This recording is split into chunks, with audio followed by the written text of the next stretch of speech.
தமிழ்நாட்டில் வந்து மிகப்பெரிய இஷ்யூ ஒன்று போயிட்டு இருக்கு கைஸ். எல்லாம் வந்து எதை பற்றி பேசுகிறாங்கன்னு இதை பற்றி பேசவே மாட்டுறாங்க.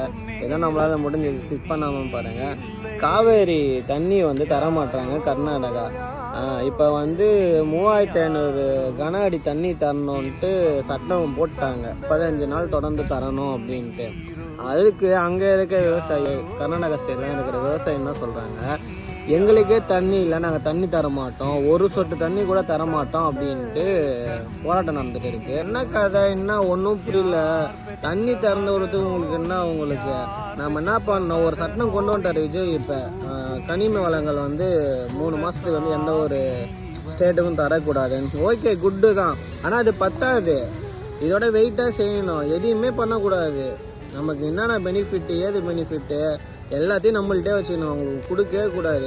அதே போல் அந்த மூவி வருது, கர்நாடகா மூவி தமிழ்நாட்டில் ஒரு தேட்டரில் ரிலீஸ் ஆகக்கூடாது.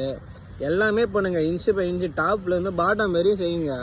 அவன் கதறணும். அவன் நீங்கள் போக போக இப்படியே விட்டாங்கன்னு வச்சிங்களா, மக்கள் தண்ணிக்காக ஒரு போர் நடக்கும், உள்நாட்டு போர். நீங்கள் பாகிஸ்தான் இந்தியா போகலான்னு நினச்சிருப்பீங்க, ஆனால் ஸ்டேட் டு ஸ்டேட்டுவே போர் நடக்கும். அந்த அளவுக்கு வருதா இல்லையான்னு மட்டும் பாருங்கள் கைஸ். கொஞ்சம் வந்து இதை வந்து எல்லோரும் பேசுங்க. இன்ஃப்ளூயன்சர் நிறைய பேர் இருக்கீங்க, 1 மில்லியன் 2 மில்லியன் 3 மில்லியன்லாம் வச்சுக்கிட்டு. அவங்களாம் கொஞ்சம் வாயை திறக்கலாம். எதுக்கோ வாயை திறக்கிறீங்க. இந்த பணம் அப்படி இருக்குது, அந்த பணம் இப்படி இருக்குது, இவங்க இப்படி பண்ணாங்க, அவங்க அப்படி பண்ணாங்கன்ட்டு.